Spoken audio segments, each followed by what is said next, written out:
Assalamualaikum, selamat siang kakak semuanya. Jumpa lagi dengan Lisna yang masih suaranya seperti ini ya.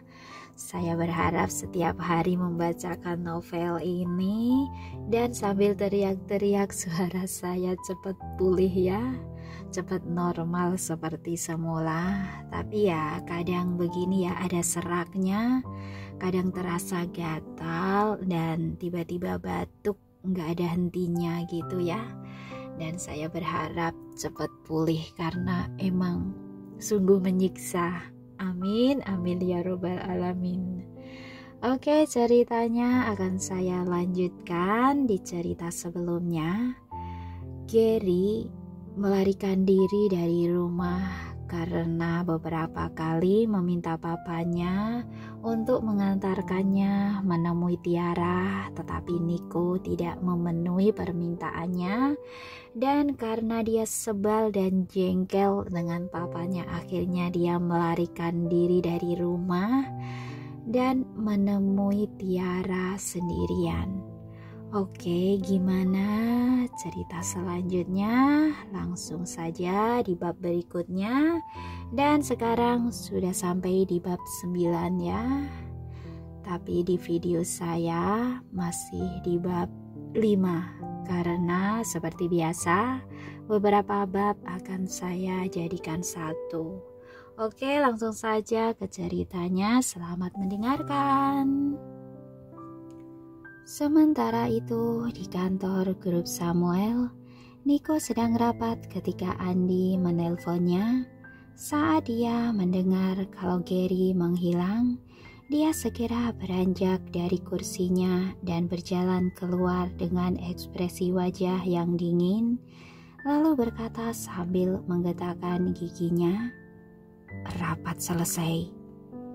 Dia tidak menyembunyikan amarahnya. Dasar tidak berguna. Apa gunanya punya banyak pelayan kalau mereka tidak bisa menjaga anak-anak? Nico tampak lebih menyeramkan daripada saat dia menaiki mobilnya tadi.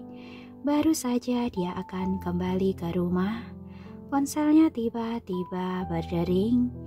Itu dari nomor tidak dikenal. Nico awalnya tidak mau mengangkatnya, tapi dia tidak sengaja memencet tombol angkat, bukannya menutup teleponnya.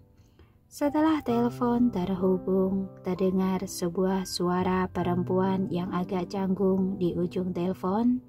Dia terbata-bata. Halo, Pak Nico. Ini saya, Tiara, pemain biola yang tampil di pesta ulang tahun Tuan Muda Gary kemarin. Apakah Anda masih ingat? Tiara tidak mendengar jawaban Nico, tapi dia bisa mendengar jantungnya berdegup sangat kencang. Dia tidak begitu yakin kalau Nico akan mengingatnya setelah pertemuan singkat mereka di kapal pesiar. Tapi saat ini itu bukan hal penting. Setelah berdaham, Tiara berkata dengan sopan, "Pak Nico, Gary datang ke gedung orkestra untuk mencari saya sendirian. Saya khawatir kalau Anda sedang mencarinya, jadi saya menghubungi Anda. Jika Anda tidak keberatan, apakah Anda bisa datang dan menjemputnya kemari?" Wajah Nico semakin muram saat dia menjawab dengan dingin, "Aku mengerti. Aku akan segera ke sana. Terima kasih." Lalu dia menutup teleponnya dan segera menghubungi asistennya dan berseru, "Cari tahu semua informasi tentang perempuan bernama Tiara Romario sekarang juga. Masa kecilnya, penghargaannya yang di sekolah, semua detail yang ada tentangnya." Sambil menelpon, dia menginjak pedal gas dan melaju kencang menuju gedung National Symphony Concerto. Nico melaju kencang dan sampai di gedung tepat waktu. Dia hanya butuh waktu 1 jam untuk menyelesaikan 2 jam perjalanan menuju gedung itu. Saat dia bergegas masuk ke dalam gedung orkestra, semua orang bisa melihat betapa wajahnya sangat muram. Melihat kedatangannya, Tiara segera beranjak dan menyapanya dengan canggung. Pak Niko. Di satu sisi, Adam terlihat kebingungan meskipun dia tetap diam, bahkan tidak berani untuk menghela nafas. Sangat berbeda dengan kegelisahan mereka. Gary tampak duduk dengan gembira. Dia menggoyangkan kaki kecilnya di ujung kursi dan dia terlihat tenang. Pembuluh darah di kepala Niko berdenyut dan nada suaranya tidak bisa digambarkan dengan kata-kata, seolah datang dari neraka yang paling dalam, dan dia berkata dengan tajam, "Gary Samuel, aku tidak tahu dari mana kamu punya nyali sebesar ini, tapi beraninya kamu kabur dari rumah." Tiara dan Adam terkejut mendengar suaranya yang penuh dengan amarah, tapi Gary justru terlihat tenang sambil mengalihkan pandangannya dengan angkuh dan mencibir. "Bukan salahku kalau Papa tidak menepati janji. Papa bilang akan mengantarku menemui Nona cantik, tapi Papa bohong. Jadi aku tidak punya pilihan lain selain datang ke sini sendirian," ujarnya dengan lembut, tapi perkataannya sudah cukup menusuk hati. Niko terkejut mendengar perkataan Gary yang terus terang, dan untuk beberapa saat dia tidak yakin apakah dia harus berdebat soal ini. Dia tidak bisa menyangkal kalau dia terus mengulur waktu, berharap Gary akan lupa dengan janji itu. Meskipun Niko tidak berani mengakuinya, kemudian dia menghela nafas dalam-dalam dan berjalan mendekati Gary, berusaha untuk menenangkannya. "Jangan terlalu kasar, Nak. Papa disibukkan dengan pekerjaan, tapi Papa berusaha mencari jadwal kosong untuk mengajakmu bertemu Nona Tiara. Seharusnya kamu tidak kabur dari rumah. Kami semua mengkhawatirkanmu." Gerutu Gary, lalu dia berkata, "Aku tidak percaya. Papa terus di rumah selama 3 hari berturut-turut. Jadi jangan bilang kalau Papa sibuk bekerja. Jangan anggap aku ini anak bodoh yang dengan mudahnya percaya kebohongan Papa. Aku sudah 4 tahun dan aku bukan anak kemarin sore. Papa tidak bisa terus-menerus membohongiku." Mendengar ini, Tiara tidak bisa menahan dirinya untuk tertawa. Sementara itu, Niko terkejut, tapi dia juga tergelak mendengarnya. Amarah yang tadi memenuhi dirinya seketika hilang ketika mendengar gerutuan anak laki-laki ini. Setelah menenangkan dirinya, Niko berkata pada Gary, "Baiklah, sekarang kamu sudah bertemu Nona cantik itu kan? Kalau begitu, ayo kita pulang ya." Awalnya Gary tidak mau pulang, apalagi mengingat usaha kerasnya untuk bisa bertemu dengan Nona cantik kesukaannya ini.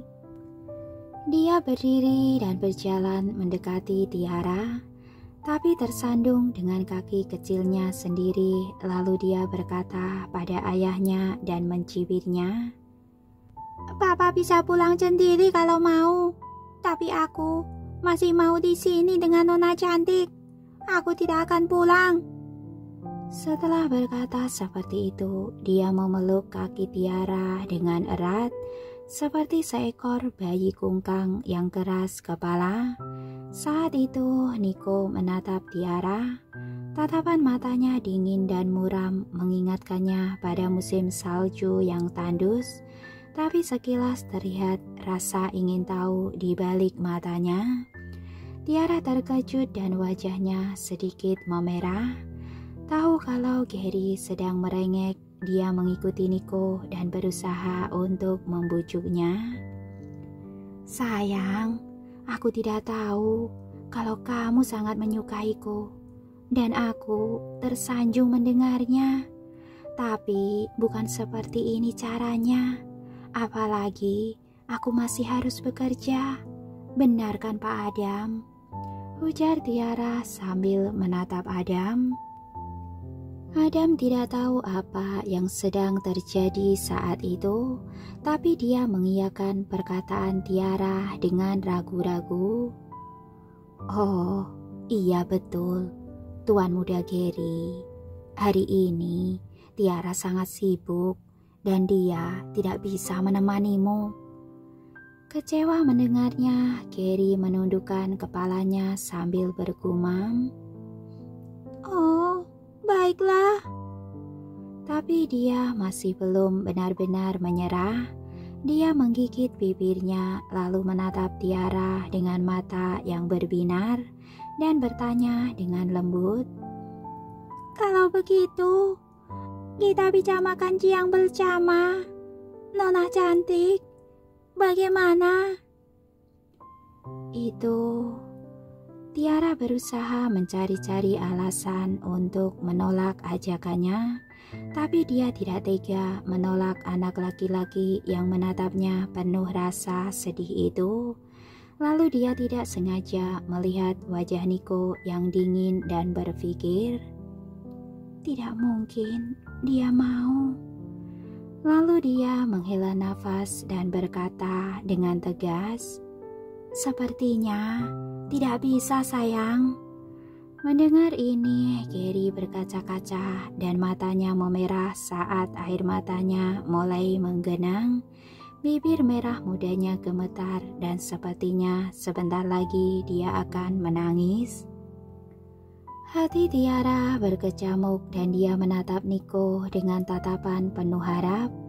Berharap Nico bisa menyela pembicaraan mereka dan menenangkan Gary. Nico sepertinya tampak tertekan saat dia mengenyitkan keningnya, mencoba untuk mengalah dari rengekan anaknya. Tapi janji ya, kamu pulang bersama papa setelah makan siang. Gary tampaknya sedang mempertimbangkan penawaran papanya, lalu menganggukkan kepalanya setuju. Papa, setelah kupertimbangkan, Papa benar.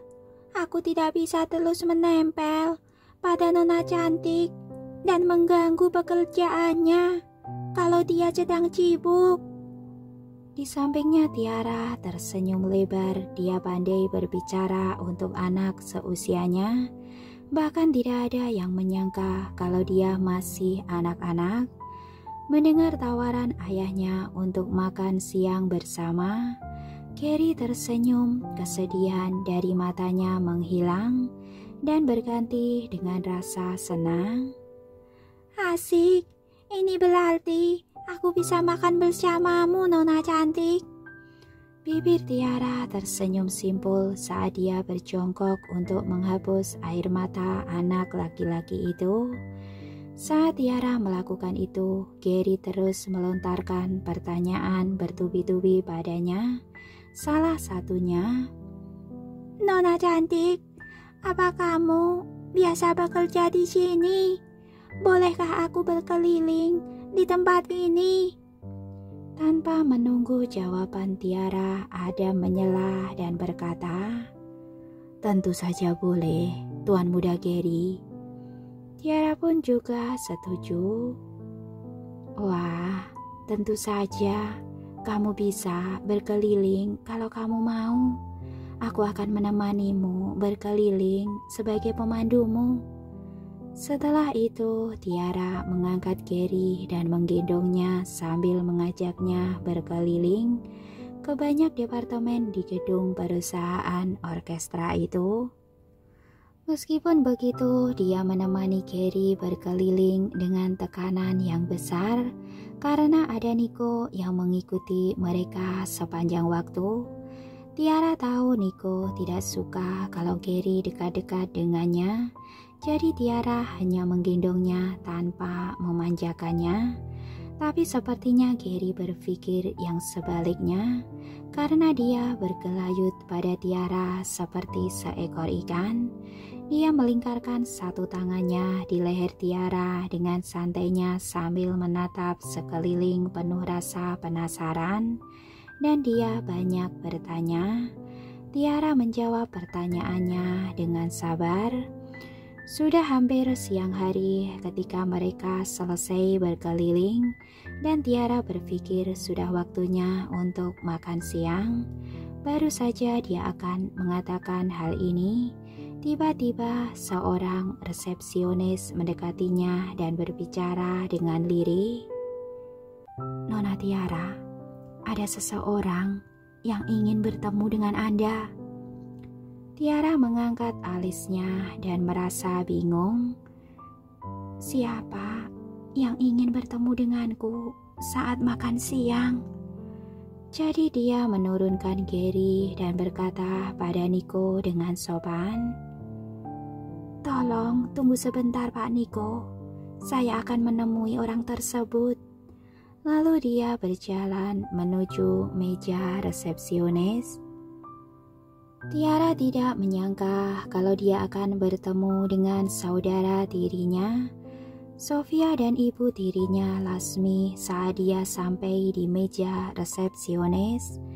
Ketika dia melihat mereka berdua, ekspresi wajahnya berubah suram dan tanpa sadar, dia mengepalkan kedua tangannya dengan erat.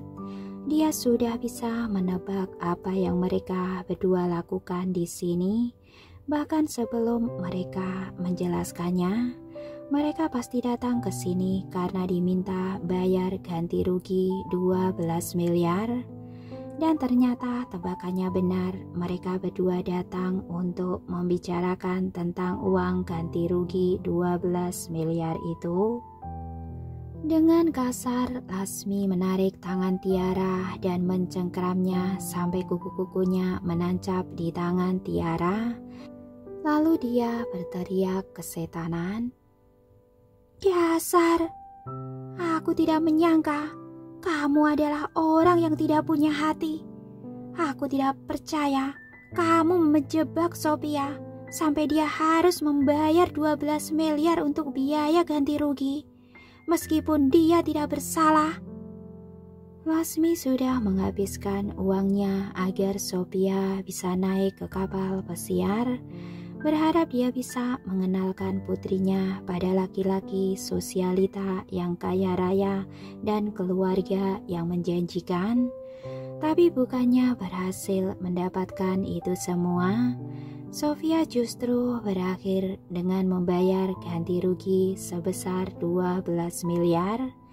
Jumlahnya saja sudah sangat banyak, dan kalau nominalnya ditambah sedikit lagi, sudah bisa menghancurkan keluarga Romario. Tiara tersenyum ketika mendengar tujuan ini dan berkata dengan dingin, "Aku harap kamu mengklarifikasi perkataanmu tadi, Lasmi. Justru putrimu yang ceroboh dan merusak biola berharga milik Nyonya Vania sebelum pesta dimulai. Jadi wajar saja kalau dia harus membayar ganti rugi." Dengan penuh emosi, Lasmi membentak, "Beraninya kamu melawanku, ha? Kamu yang ceroboh, bahkan tersandung kakimu sendiri saat berjalan sampai merusak biolanya. Dan kamu menuduh saudaramu yang melakukannya. Di mana hati nuranimu, Tiara?" Murka Lasmi berhenti berbicara untuk bernafas sejenak, lalu mengancamnya dengan licik, "Dasar wanita murahan, kalau kamu tidak memberikan uang 12 miliar hari ini, jangan salahkan aku kalau aku menggunakan kekerasan." "Hah? Lihat saja seberapa kejam yang bisa kamu lakukan." Melihat tatapan penuh kebencian di mata Tiara, Lasmi tersenyum licik dan berteriak, "Cepat kemari dan bawa dia." Mendengar perkataan Lasmi, 2 orang pengawal berbadan besar dengan pakaian serba hitam merangsek masuk ke dalam lobi dan menjalankan perintah Lasmi. Lasmi sudah menyewa keduanya tadi untuk membawa Tiara dengan paksa. Selain menuntut uang 12 miliar dari Tiara, Lasmi juga punya niatan lainnya. Saat ini keluarga Romario sedang mengalami kesulitan karena bisnis keluarga mengalami penurunan dan untuk menyelamatkan perusahaan, mereka harus membuat sebuah perjanjian bisnis lewat pernikahan. Salah satu klien mereka adalah seorang laki-laki yang sangat berkuasa dan bisa membantu bisnis keluarga Romario kembali seperti semula. Tapi anak laki-lakinya yang awalnya dijodohkan dengan Sofia mengalami demam tinggi saat dia masih kecil dan sakitnya itu mengakibatkan kerusakan otak. Ketika Sofia mengetahui hal ini, dia menolak untuk melakukan perjodohan itu dan Lasmi berpikir kalau ini adalah saat yang tepat untuk memaksa Tiara menggantikan perjodohan Sofia. Saat itu kedua pengawal mencengkeram Tiara dengan erat dan Tiara tahu kalau dia tidak mungkin bisa melawan mereka. Kesulitan untuk melepaskan dirinya, dia menatap ibu tirinya dengan tajam dan berkata, "Apa yang kamu lakukan, Laksmi? Lepaskan aku sekarang juga." Resepsionis itu ikut panik ketika dia melihat situasi yang jadi tidak terkendali dan dia berteriak memanggil para penjaga. "Penjaga! Penjaga!" Para penjaga berada beberapa lantai di bawah mereka, jadi para penjaga tidak datang dengan segera. Tidak disangka, Gary tiba-tiba datang dan ketika dia melihat Tiara ditangkap oleh 2 orang laki-laki secara paksa, dia berlari mendekat dengan marah. "Lepaskan nona cantik itu sekarang. Kalian tidak bisa membawanya pergi begitu saja."